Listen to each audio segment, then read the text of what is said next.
صلى الإمام ابن حجر العسقلاني رحمه الله نفعنا به وبعلومه في سر الفاتحة أعوذ بالله من الشيطان الرجيم بسم الله الرحمن الرحيم الحمد لله رب العالمين الرحمن الرحيم مالك يوم الدين إياك نعبد وإياك نستعين اهدنا الصراط المستقيم صراط الذين أنعمت عليهم غير المغضوب عليهم ولا الضالين Alhamdulillah wassalatu wassalamu ala Rasulillah wa ala alihi wa sahbihi wa mawalah amma ba'du.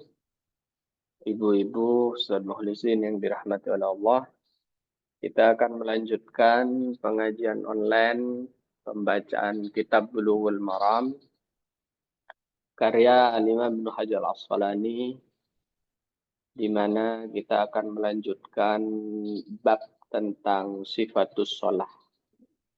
Dan kali ini saya tidak bisa menampilkan layar karena kebetulan pakai HP gitu ya. Dan sedang ada di rumah saudara. Wa bisanadin muttasilin ila Imam Ibnu Hajar Al-Asqalani rahimahullah wa nafa'ana bi wa bi ulumi fid dharain amin. Ila qawlihi wa an Anas bin Malik radhiyallahu ta'ala anhu.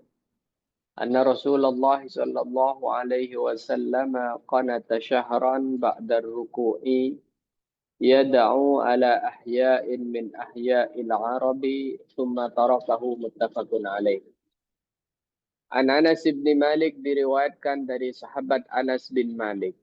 Anas bin Malik seperti yang kita sudah tahu adalah khaddamu Rasulillah, adalah pembantu pelayan Rasulullah.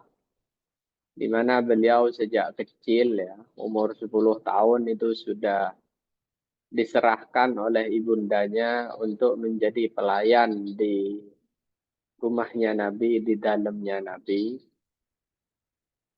Dan beliau memberi kesaksian bahwa saya menjadi pelayan Rasulullah selama 10 tahun dan tidak pernah melihat Nabi itu mengatakan kepadaku lima wa kaifah, kenapa dan bagaimana.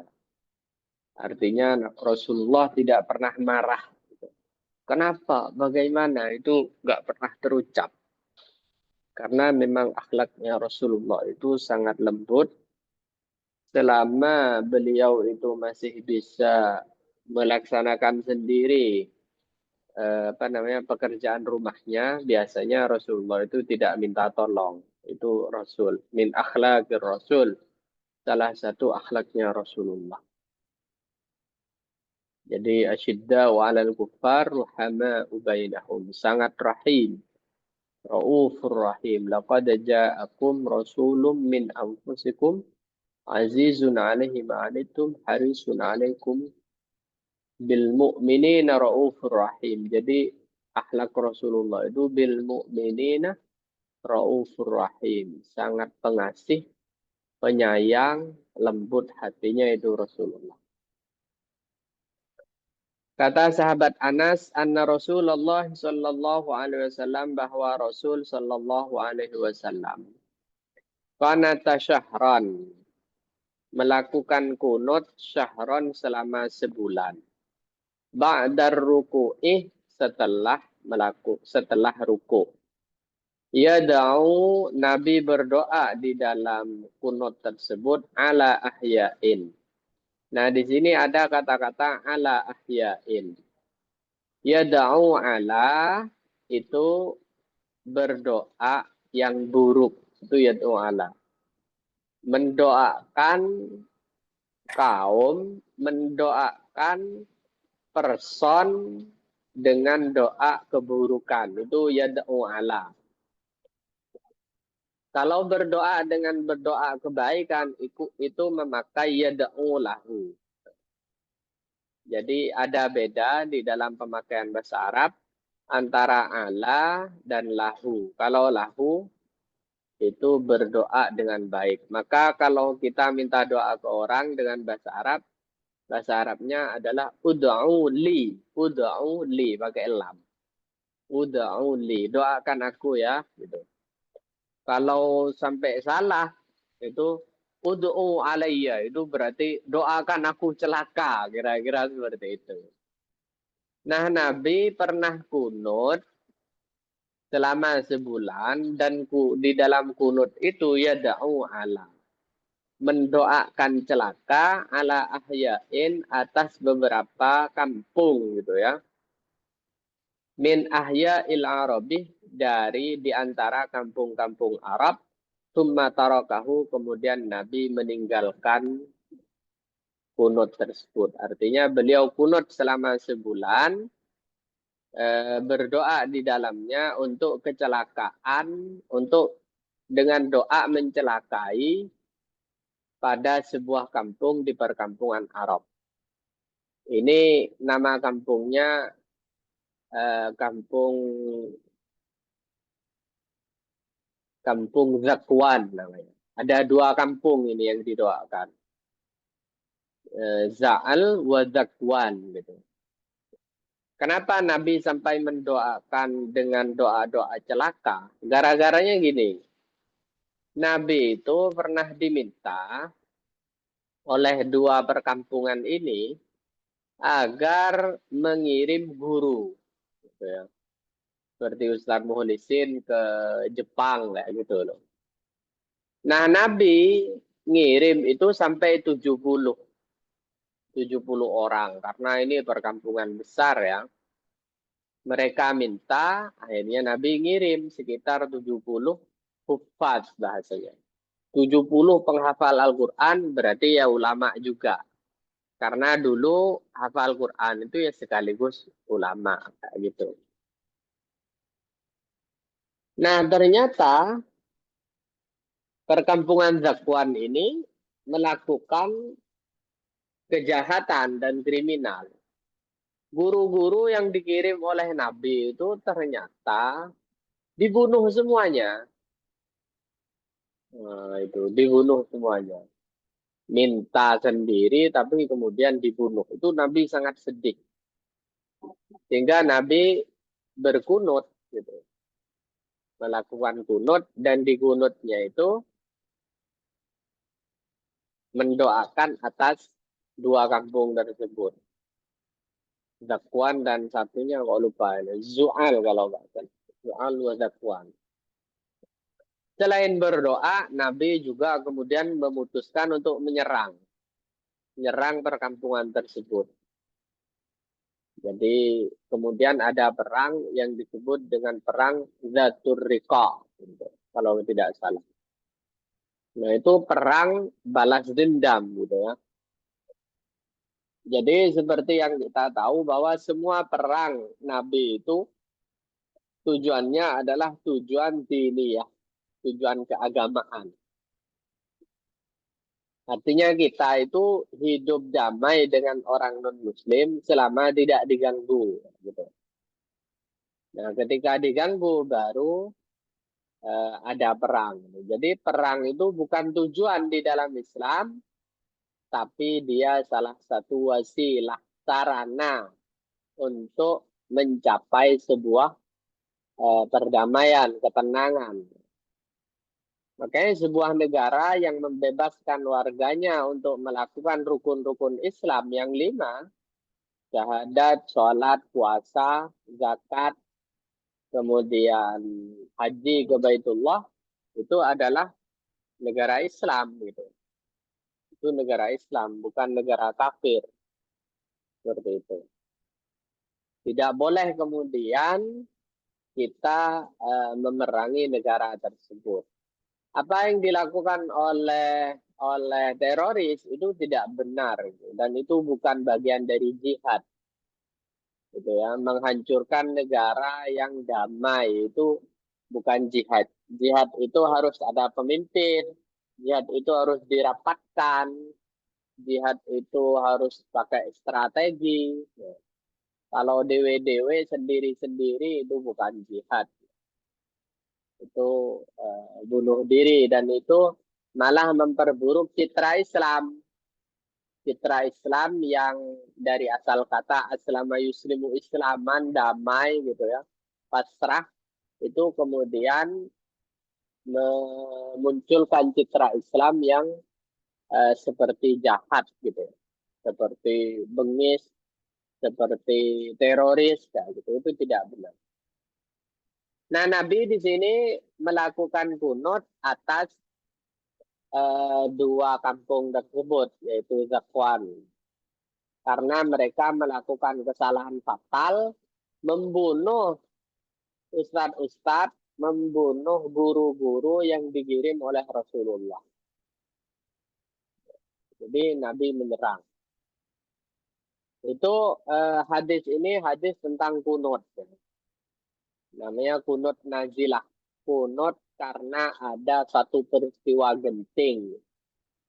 Seperti misalkan Gaza diserang, dibombardir, itu kita sunnah kunut gitu. Isinya apa? Ya ala, mendoakan kecelakaan buat celaka buat Israel gitu ya, dan mendoakan kemenangan atas penduduk Gaza seperti itu. Atau ada tsunami, ada apa, boleh kita kunut. Namanya kunut nazilah. Kunut karena ada satu peristiwa. Muttafaqun alaih, hadis ini disepakati oleh Bukhari dan Muslim. Wali Ahmad wa Daruqutni. Dan bagi Imam Ahmad ini muridnya Imam Syafi'i yang kemudian memiliki mazhab sendiri namanya Hambali, Ahmad bin Hambal. Nama mazhabnya Hambali. Jadi nama aslinya Ahmad, ayahnya Hambal, Ahmad bin Hambal. Imam Syafi'i itu nama aslinya Muhammad bin Idris bin Syafi'. Nah, kayak gitu. Jadi malah Syafi'i itu diambil dari kakeknya. Kalau Hambali kan diambil dari ayahnya. Imam Malik diambil dari nama aslinya, Malik bin Anas. Gitu. Malik bin Anas. Kalau Imam Abu Hanifah, itu nama aslinya An-Nu'man. An-Nu'man bin, siapa itu ya? Ya, jadi Abu Hanifah itu nama kunyah. Nama panggilan. Jadi seperti itu ibu-ibu. Jadi mazhab-mazhab itu kadang dinisbatkan kepada nama asli, ada yang ke nama ayah seperti Imam Ahmad bin Hambal, ada yang ke nama kakek seperti Imam Syafi'i, Muhammad bin Idris bin Syafi'i. Ada yang memakai nama kunyah, Abu Hanifah, nama aslinya An-Nu'man. Wad-Daruqutni, juga ada riwayat dari Imam Ad-Daruqutni nahwuhu, sama dengan riwayat Anas bin Malik di atas. Min wajhin akhar, dari satu transmisi sanad yang berbeda. Wazada, di sana ada tambahan. Fa'amma fi subhi, adapun di waktu sholat subuh. Falam yazal, maka Nabi terus menerus yaknutu, melakukan kunut hatta faraqad dunya, sampai Nabi itu meninggalkan dunia, sampai Nabi wafat. Dan ini yang kemudian diambil oleh mazhab kita, mazhab Syafi'i. Di mazhab Syafi'i sunnah ketika sholat subuh kunut. Di mazhab Abu Hanifah tidak sunnah. Tidak sunnah di mazhab Abu Hanifah. Jadi tidak ada kunut. Namun di mazhab Abu Hanifah itu kunut di sholat witir yang kita bicarakan 2 minggu yang lalu. Sholat witir itu sholat ganjil. Waktunya selepas sholat isya sampai subuh. Bisa dilaksanakan sebelum tidur, selepas sholat isya, atau setelah tidur. Setelah sholat tahajud, sholat malam. Seperti itu. Nah, itu kalau di mazhab Abu Hanifah, itu kunut. Kunut. Kalau di kita tidak kunut, kecuali di bulan Ramadan. Setengah bulan Ramadan, di Melayu, di Malaysia, di negeri jiran, negerinya Ibu Nur Hajar itu sama kayak di Indonesia, kunut kalau separuh dari bulan puasa. Itu di mazhab kita Syafi'i. Di mazhab Maliki bagaimana? Di mazhab Maliki itu uh, sunnah saja. Seperti itu ya.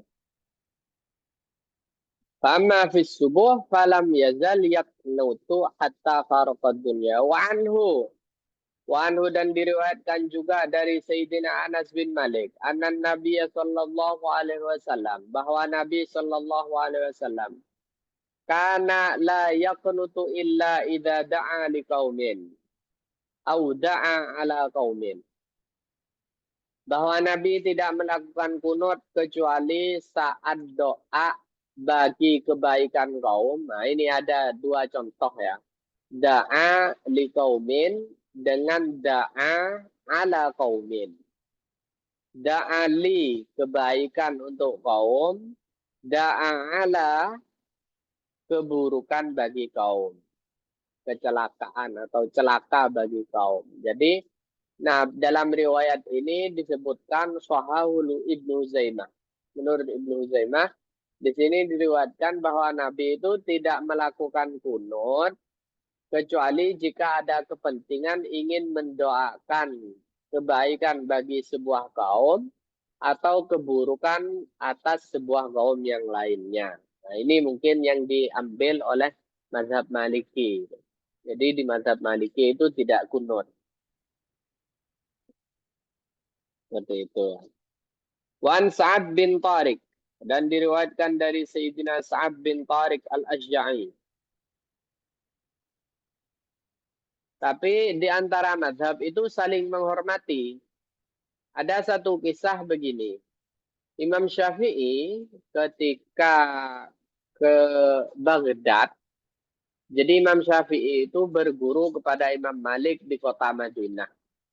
Sampai wafatnya Imam Malik sekitar 10 tahun. Imam Malik wafat, nah Imam Syafi'i itu mau ngejar murid-muridnya Imam Abu Hanifah. Karena beliau mendengar bahwa di Baghdad itu, atau di Kufah lebih tepatnya, di Kufah itu ada murid-murid brilian dari Imam Abu Hanifah. Akhirnya beliau bergabung ke sana. Ya sudah alim, hanya ingin mengambil ilmunya saja gitu ya. Artinya menambah pengalaman, kira-kira begitu. Maka Imam Syafi'i itu berkumpul dengan Muhammad bin Al-Hasan Asy-Syaibani, muridnya Imam Abu Hanifah. Itu ada dua murid terbaiknya, Muhammad bin Al-Hasan Asy-Syaibani dengan siapa satunya, Abu Yusuf. Abu Yusuf. Jadi ada dua itu yang mengembangkan mazhab Abu Hanifah di Kufah dan di sekitarnya di Baghdad. Nah, ketika Imam Syafi'i ke Kufah atau ke Baghdad mungkin ya. Dia ke Baghdad karena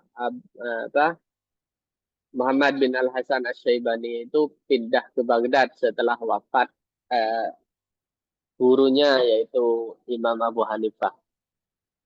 Itu Imam Syafi'i pernah disuruh ngimami sholat subuh, beliau enggak kunut gitu. Enggak kunut. Ketika ditanya kenapa? Ya karena menghormati murid-murid Imam Abu Hanifah seperti itu. Artinya penghormatan dan saling menghormati di antara mazhab itu sudah terjadi dan dicontohkan oleh ulama-ulama kita sejak dulu.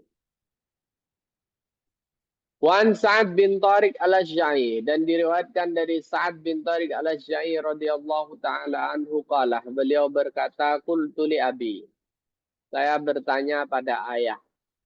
Jadi bertanya kepada Tariq. Ya abati, wahai ayahku, innaka qad shallaita khalfa Rasulillah sallallahu alaihi wasallam. Sesungguhnya engkau telah sholat di belakang Rasul. Jadi Tariq itu sahabat. Sa'ad putranya itu bukan sahabat.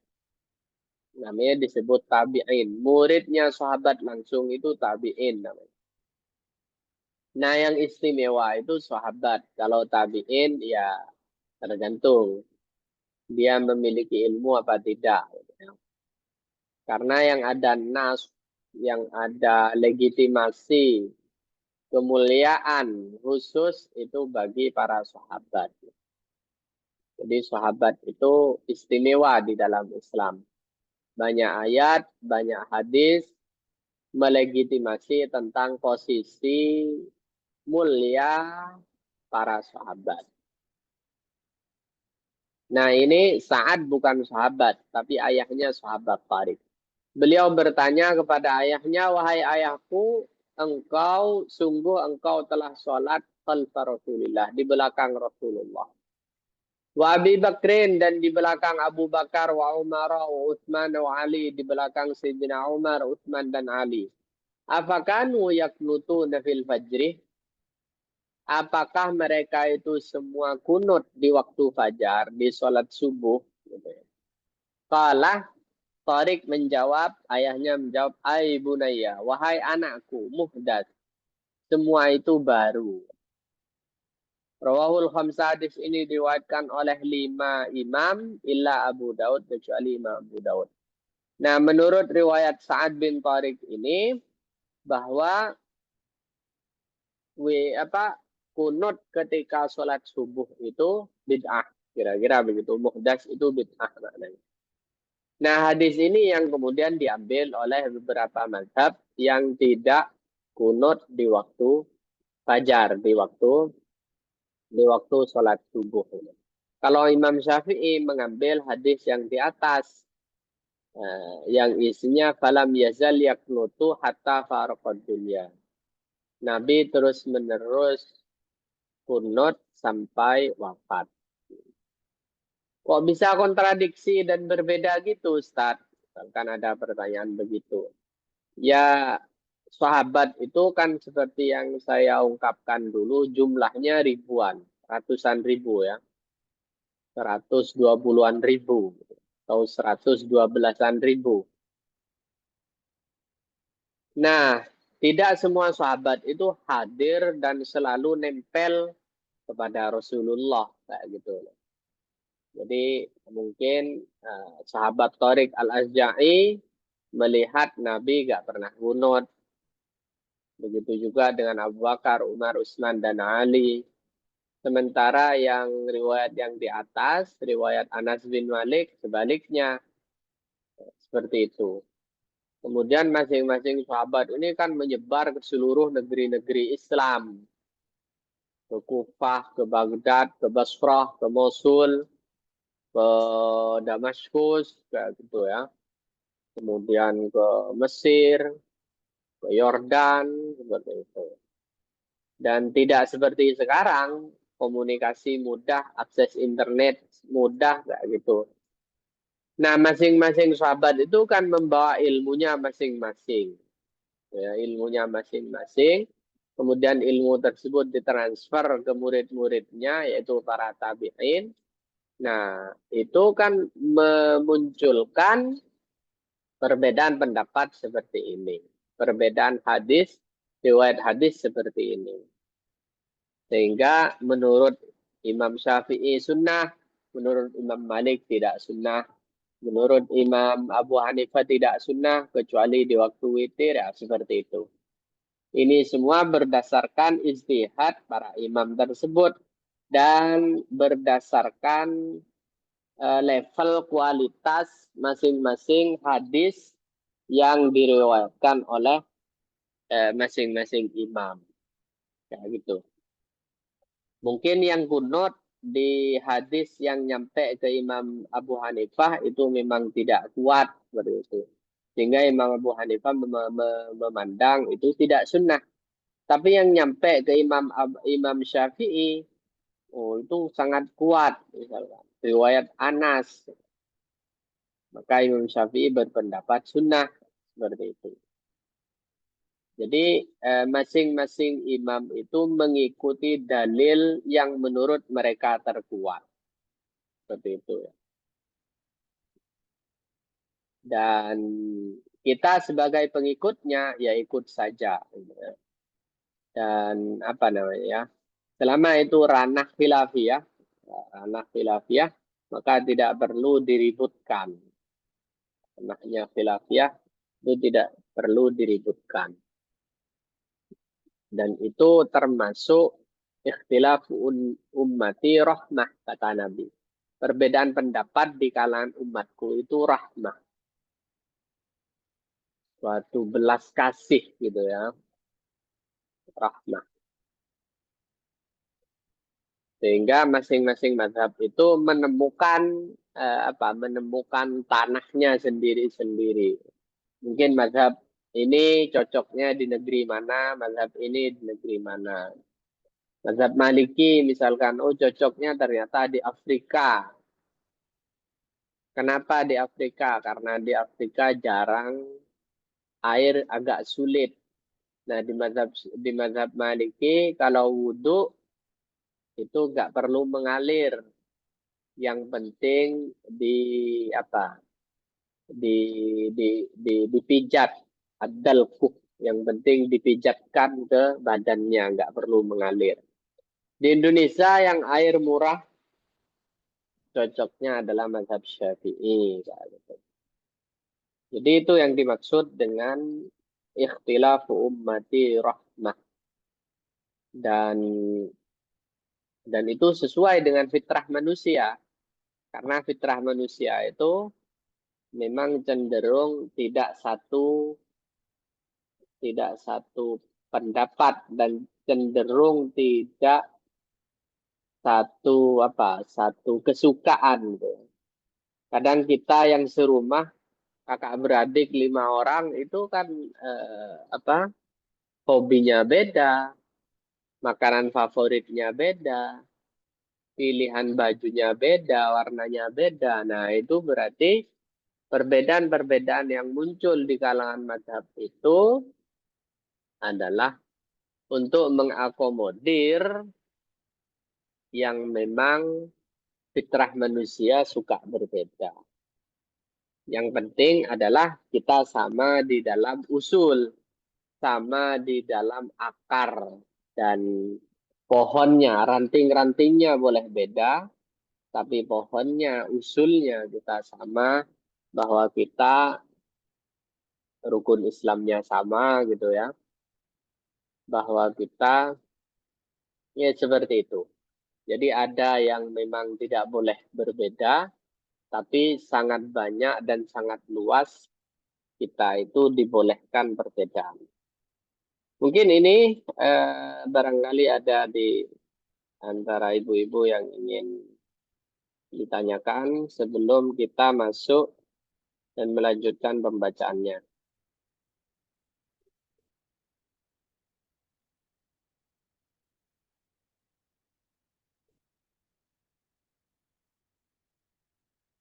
Oh iya, ini ada dari Bu Sofia. Beda dengan sewaktu Rasulullah ke Taif. Beliau dilempari sampai berdarah, tapi Rasulullah mendoakan kebaikan. Iya, jadi Rasulullah itu, iya ya, ketika ke Taif itu eh, situasi dan kondisinya memang beda, Bu. Waktu ke Taif itu dakwah masih di kota Mekah. Di kota Mekah itu belum ada syariat jihad. Belum ada syariat perang, Ibu. Kaum muslimin hanya diperintah bertahan. Dan ya menahan sakit lah, kira-kira begitu. Makanya semua peperangan yang terjadi itu ketika Rasulullah sudah hijrah ke kota Mekah. Jadi ketika ke Taif itu adalah eh, apa? Adalah kegiatan Rasulullah saat diperintah menyampaikan agama ini secara terang-terangan. Jadi dulu agama ini disampaikan secara sembunyi-sembunyi.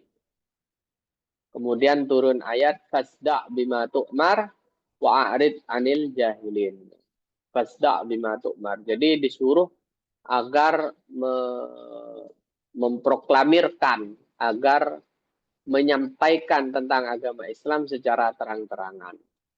Itu Nabi setelah ditolak di kota Mekah, beliau ke Taif. Kemudian di Taif beliau dilempari. Nabi tidak melawan sampai luka-luka gitu ya. Karena memang belum ada syariat jihad. Nah, syariat jihad itu nanti ketika kota Madinah. Gitu. Kota Madinah itu baru kemudian ada syariat jihad. Sehingga ada perang Badar, perang Uhud. Itu semua terjadi ketika Nabi sudah di kota Madinah. Itu satu. Kedua, Nabi memang kalau urusan pribadinya yang tersakiti itu Nabi memang tidak tersinggungan, tidak tersinggung. Kemudian peristiwa Zakwan ini, peristiwa Dzatur Riqa ini kan peristiwa yang menelan korban jiwa. 70 orang ulama lah, 70 orang murid-murid Nabi yang diutus malah dibunuh. Gitu. Maka ini tidak bisa dimaafkan memang secara undang-undang kriminal internasional juga itu sebuah kejahatan perang, kira-kira begitu. Kalau sekedar ngelempar Nabi dengan batu, itu kan memang belum gitu ya. Sudah jahat tapi belum sampai korban jiwa. Mungkin begitu. Baik, ada yang lain? Oh, silakan Ibu-ibu, barangkali ada yang disampaikan.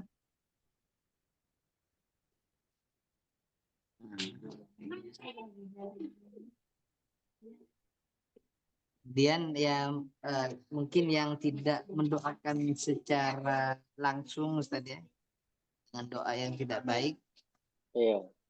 melaknat ya, Rasulullah itu melaknat diantaranya orang riba gitu. Iya, iya. Jadi melaknat memang tidak boleh. Gitu. Tapi kalau mendoakan ala, ya doa ala, mendoakan celaka, ya boleh. Seperti dicontohkan oleh Nabi ini.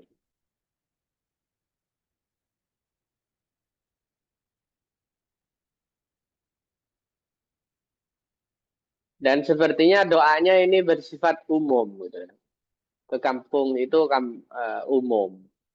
Nabi itu tidak takyin, tidak menentukan individunya. Tidak menentukan individunya. Seperti kita misalkan berdoa ke Israel secara umum ya boleh. Tidak menyebut satu dua orangnya. Iya, kayak misalnya semoga Israel kalah gitu kan. Itu Nah, buruk apa betul. enggak ya jelas itu doa buruk kan. Tapi dalam yang seperti itu boleh. Kalau takyin memang tidak boleh. Apalagi doanya itu berdasarkan amarah. Marah karena pribadi misalnya ya. Merasa disakitin gitu tuh beda cerita.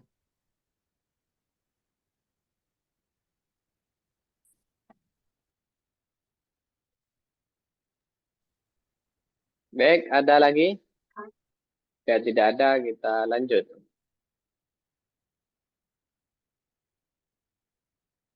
Jadi lanjut sedikit lagi Ustaz. Baik. Wanil Hasan bin Ali radhiyallahu taala anhu dan diriwayatkan dari Sayyidina Hasan bin Ali. Sayyidina Hasan bin Ali ini cucu Nabi ya. Cucu Nabi yang sangat mirip dengan Rasulullah ke atas. Gitu. Kalau Husain itu ke bawah. Jadi ke atas itu Al Hasan wal Husain. Jadi Sayyidina Hasan ini ganteng banget katanya. Dan dia itu dijuluki sebagai mingkah, tukang nikah gitu. Mohon maaf Ibu. Ini saya hanya bicara fakta sejarah gitu ya. Jadi Al Hasan itu mingkah wa mitlak gitu. Tukang nikah, tukang cerai gitu. Karena ganteng banget. Dia itu serupa mirip dengan Nabi gitu ya. Mingkah wa mitlak. Dan apa? Sampai pernah ayahnya itu Sayyidina Ali itu ceramah di hadapan kabilah-kabilah, di hadapan orang-orang pembesar-pembesar kabilah. Wahai pembesar-pembesar kabilah, nah ya, kalau anakku ini minta anak gadismu, jangan kamu kasih. Itu pembesar-pembesar kabilah langsung bilang ke Sayyidina Ali, wahai Ali, katanya, kalau malam hari ini Al Hasan ini minta wanita tercantik dari kabilah kami akan segera carikan. Ya sudah, Sayyidina Ali angkat tangan akhirnya. Itu Sayyidina Hasan. Sehingga wafatnya Sayyidina Hasan juga, mohon maaf lagi, ini di tangan istrinya. Jadi Sayyidina Hasan itu diracun oleh salah satu istrinya. Diracun, kena racun. Itu Al Hasan. Nah, Al Hasan itu mendapat hadis langsung dari Nabi, legitimasi bahwa keduanya ini, Al Hasan wal Husain ini adalah pemimpin pemuda di surga kelak. Para pemimpin pemuda di surga kelak. Dan Al Hasan ini dijuluki oleh Nabi yuslih bainal fi'ataini. Beliau akan nanti, kata Nabi, akan mendamaikan dua kelompok yang berseteru. Nah, dulu di zaman Sayyidina Ali itu berseteru secara ijtihad politik dengan Muawiyah, sahabat juga. Dan itu banyak menelan korban. Nah, nanti yang mendamaikan adalah Al-Hasan. Karena Al-Hasan ini dengan sukarela kemudian meletakkan jabatan sebagai khalifah yang dibaiat resmi di kota Madinah selama 2 bulan, itu kemudian diserahkan dengan sukarela kepada Sayyidina Muawiyah. Sejak saat itulah kemudian kekhalifahan ini berpindah secara resmi ke Damaskus gitu, yang kemudian memulai dinasti Umayyah itu. Itu Al-Hasan. Dan Al-Hasan ini sejak Nabi wafat itu selalu memakai tudung, memakai kerudung, memakai sorban. Dan penutup. Mukanya itu sering ditutup. Pakai sorban. Kenapa? Karena beberapa orang yang berjumpa Al-Hasan itu selalu menangis. Terutama sahabat-sahabat yang dekat dengan Rasulullah. Jadi ketika melihat Al-Hasan itu sahabat-sahabat itu rindu Nabi, rindu kekasihnya yaitu Rasulullah, sehingga mereka menangis. Makanya Sayyidina Hasan itu selalu menutup mukanya. Selalu menutup mukanya. Nah, hadis ini diriwayatkan oleh Al-Hasan bin Ali radhiyallahu anhuma qala. Beliau berkata, "Allamani Rasulullah." Allamani, mengajari aku Rasulullah sallallahu alaihi wasallam kalimatin. Beberapa kalimat, beberapa doa ya. Aku luhunnah yang saya baca di kunutil witrih, di kunut salat witir. Apa doanya? Allahumma hdini fi man hadait, wa afini fi man afait, wa tawallani fi man tawallait, wa barik li fi ma atait, wa kini syarra ma qadait, fa innaka taqdi wa la yuqda alaik, innahu la yadhillu man walait, wa la tabarakta rabbana wa ta'alait. Rawahul khamsah, diriwayatkan oleh 5 orang. Yaitu Bukhari, Muslim, Abu Daud, Tirmidzi, Nasai. Wazadat Tabrani wal Baihaqi.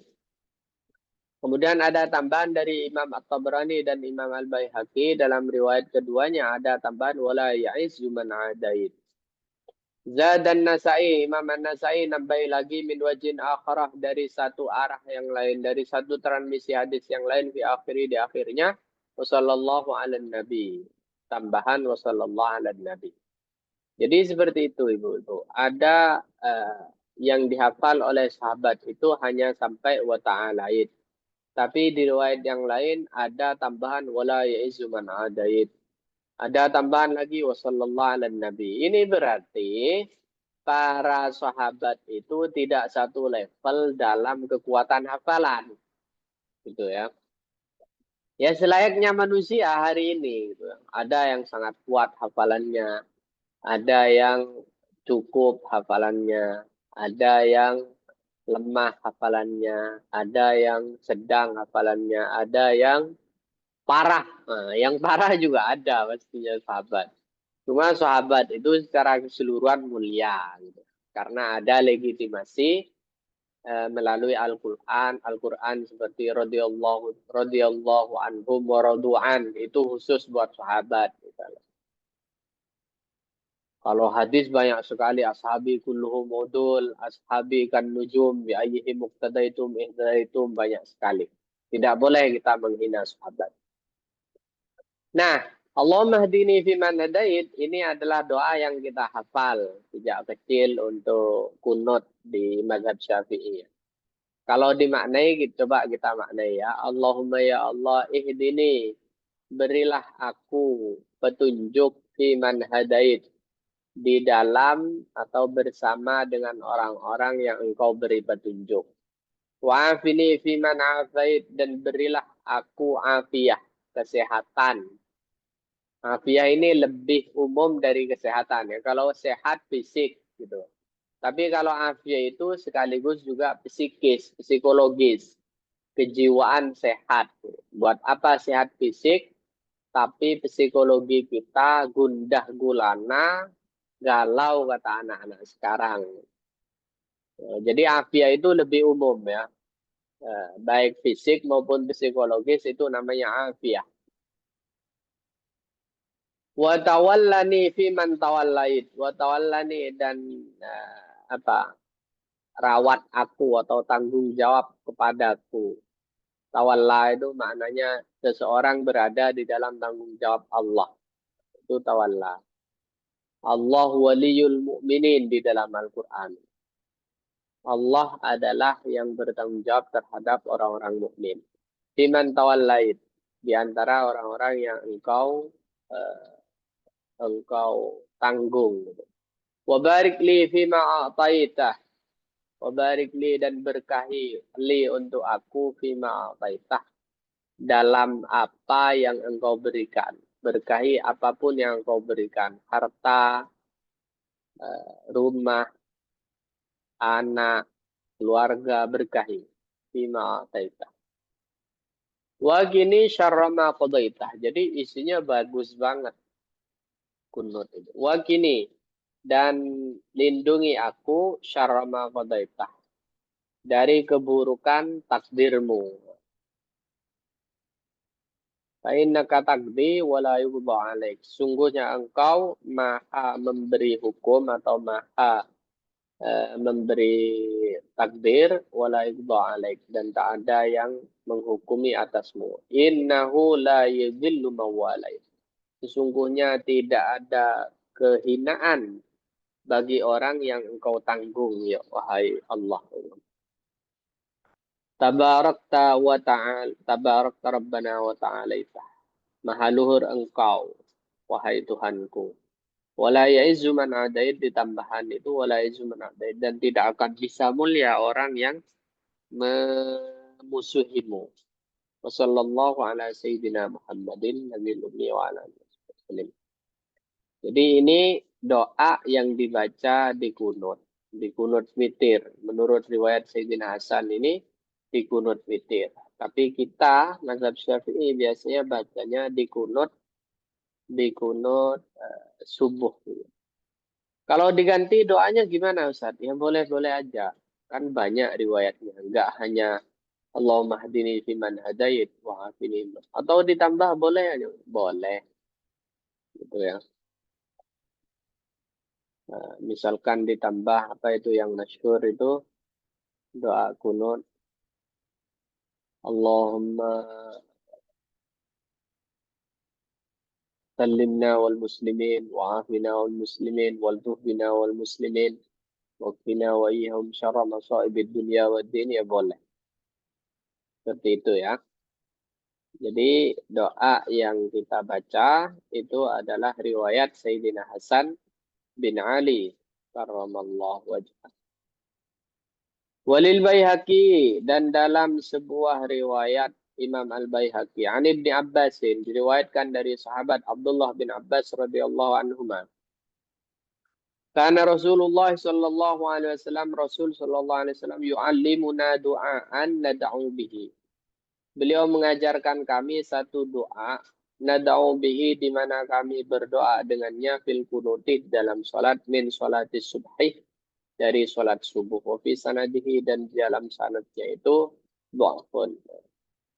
Jadi seperti itu. Jadi hadis tadi, hadis riwayat Al-Hasan bin Ali itu diperkuat oleh riwayat Abdullah bin Abbas. Meskipun yang Abdullah bin Abbas ini riwayatnya adalah dhaif gitu. Tapi nggak masalah, di dalam mazhab, di dalam komunitas Ahlus Sunnah wal Jamaah, hadis dhaif itu boleh diamalkan, boleh dilakukan, asalkan tidak berkaitan dengan usul syariah. Asalkan tidak berkaitan dengan usuluddin, dengan akidah, dan tidak berkaitan dengan syariat yang bersifat daruri, yang bersifat apa? Bersifat aksiomatis, pasti gitu ya. Nah, itu mungkin beberapa hadis yang bisa kita baca pada kesempatan kali ini berkaitan dengan kunut gitu ya, bahwa di dalam kunut itu Nabi pernah melakukan kunut nazilah namanya. Kunut nazilah itu kunut karena ada suatu kejadian gitu ya. Nabi juga pernah kunut di sholat witir, dan Nabi menurut riwayat tadi Anas bin Malik yang kemudian diambil oleh imam kita, Imam Mazhab Syafi'i, bahwa Nabi itu selalu kunut di sholat subuh hatta faraqad dunya, sampai Nabi itu wafat. Nah, kalau kemudian imam kita tidak kunut gimana Ustaz? Ya nggak usah kunut, nggak masalah. Kan sunnah. Nggak usah kunut. Biasanya kalau imamnya itu ngerti khilafiyah, seperti di Masjidil Haram, itu biasanya memberi kesempatan ke makmum untuk kunut. Jadi di iktidal itu dilamain. Dia lama berdiri. Ditambahlah durasinya sedikit. Tapi kalau yang di haram itu, Masjidil Haram banyak kan kunut ya kalau subuh. Banyak kunut. Jadi seperti itu. Jadi nggak masalah nggak kunut. Kalau di kita karena kunut itu masuk sunnah hay'ah namanya, itu kita kalau lupa kunut disunnahkan apa? Disunnahkan sujud sahwi namanya. Sujud sahwi itu sujud 2 kali selepas baca at-tahiyatul mubarakatus di tasyahud akhir. Selepas tasyahud akhir sebelum salam kita sunnah sujud sahwi. Jadi kalau lupa kunut sujud sahwi 2 rakaat. Baca doanya di sujud itu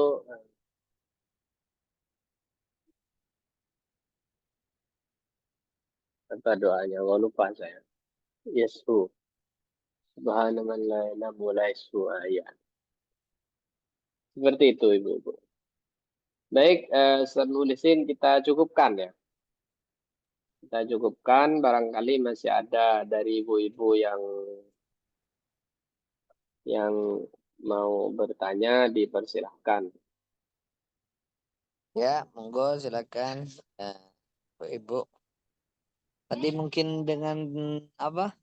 Terkait dengan Sayyidina Hasan ya Ustaz. Ya.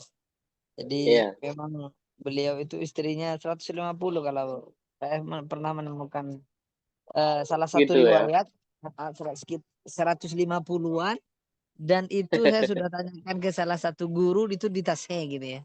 Jadi saya pernah baca Memang riwayat, segitu. kemudian Masya ya Allah. ke Syekh Hisham itu. Ya betul gitu. Hmm. Kemudian kata beliau, ya wajar. Ya wajar beliau seperti itu karena cintanya para sahabat itu ke Rasulullah kan luar biasa. Jadi mereka memang Iya. sengaja gitu ya, bahkan menawarkan anaknya begitu untuk Sayyidina Hasan. Ya. Dan Iya. tentu yang Wah, diharapkan ini adalah baru ini.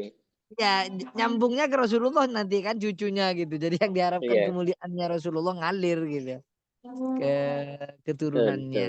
Makanya mereka menawarkan. Maka selaras tadi dengan ketika Sayyidina Ali menyampaikan agar tidak dikasih gitu kan. Karena bagi mereka kebanggaan gitu dinikahi oleh cucu Rasulullah. Iya. Apalagi kan Sayyidina Hasan, Sayyidina Husain itu sudah divonis kan sama Rasulullah termasuk pemuda ahli surga gitu loh. Betul. Ya Ini begitu. jumlahnya saya yang baru dengar ini. Baru Iya, tahu dari Samuel Hussein. mungkin nggak kaget ya. Ya. Cuma di Ihya itu dibilang mingkah gitu. Mingkah itu berarti suka nikah. Iya, Dan di sana anu belum nemuin jumlahnya. jumlahnya ya 150. buat iya. Iya, 150 itu bukan bukan dikumpulkan semua, tetap 4 beliau. Cuma dicerai ganti baru kayak gitu loh, Bu. Iya, makanya tadi itu sebutannya suka nikah dan mencerai. Suka Jadi mencerai. tetap dibatasi 4, nggak boleh lebih. Ya, ya lagi-lagi setelah dinikahi anaknya dicerai misalnya orang tuanya sangat tidak apa-apa karena cucunya gitu kan. Makanya banyak para apa namanya keturunan Rasulullah itu ya dari jalur Sayyidina Hasan.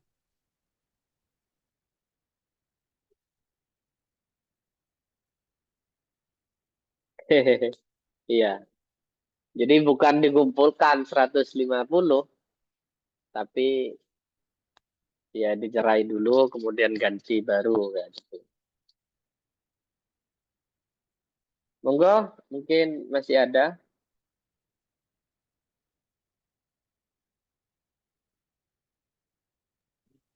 Sepertinya tidak ada Ustaz. Ini halannya Baik, Glorika Rohani. Izinnya apa? baik Ya, jika monggo, Ustaz. tidak ada kita tutup, Ustaz. Ya, Kita monggo cukupkan. silakan. Ya. Baik, kita cukupkan pengajian online pada hari ini. Semoga apa yang kita baca, apa yang kita serap bisa menambah ilmu, menambah keberkahan, dan menambah kecintaan kita kepada hadis-hadis Nabi dan kepada para ulama, para pewaris Nabi. Ala hadiniyah bi kullatin salihah al-Fatihah. A'udzu billahi minasyaitonir rajim. Bismillahirrahmanirrahim. Alhamdulillahirabbil alamin arrahmanir rahim maliki yaumiddin. بسم الله الرحمن الرحيم الحمد لله رب العالمين حمدا يوافي نعمه المجيد يا ربنا لك الحمد كما ينبغي لجلال وجهك وعظيم سلطانك سبحانك لا نحصي ثناء عليك انت كما اثنى بنفسك اللهم صل على سيدنا محمد الفاتح لما أغلق والخاتم لما سبق ناصر الحق بالحق والهدي الى صراطك المستقيم وعلى اله وصحبه وسلم اللهم انفعنا بما علمتنا وعلمنا ما ينفعنا وزدنا علما وزدنا علما اللهم ارزقنا فهم النبيين وحفظ المرسلين والهام الملائكة المقربين اللهم أعنا بالعلم وزينا بالحلم وأكرمنا بالتقوى وجملنا بالعافية يا أرحم الراحمين اللهم لا تدع في مجلسنا هذا ذنبا إلا غفرته ولا هما إلا فرجته ولا مريضا إلا شفيته ولا دينا إلا قضيته ولا حاجة من حوائج الدنيا والآخرة إلا قضيتها وسهلتها يا أرحم الراحمين اللهم انفعنا اللهم ارزقنا علما نافعا وعملا مطيعا ورزقا واسعا حلالا طيبا اللهم ربنا آتنا ما وعدتنا على رسلك ولا تخزنا يوم القيامة ربنا اغفر لنا ولإخواننا الذين سبقونا بالإيمان ولا تجعل في قلوبنا غلا الذين آمنوا ربنا آتنا في الدنيا حسنة وفي الآخرة حسنة وقنا عذاب النار Subhana rabbika rabbil izzati amma yasifun wa salamun alal mursalin walhamdulillahi rabbil alamin. سر الفاتحة. أعوذ بالله من الشيطان الرجيم. بسم الله الرحمن الرحيم. الحمد لله رب العالمين الرحمن الرحيم مالك يوم الدين. إياك نعبد وإياك نستعين. اهدنا الصراط المستقيم. Kiranya cukup. Jika ada salah kata, saya mohon maaf sebesar-besarnya. Assalamualaikum warahmatullahi wabarakatuh. Waalaikumsalam warahmatullahi Waalaikumsalam wabarakatuh. Terima kasih Ron. warahmatullahi Masya Allah. wabarakatuh.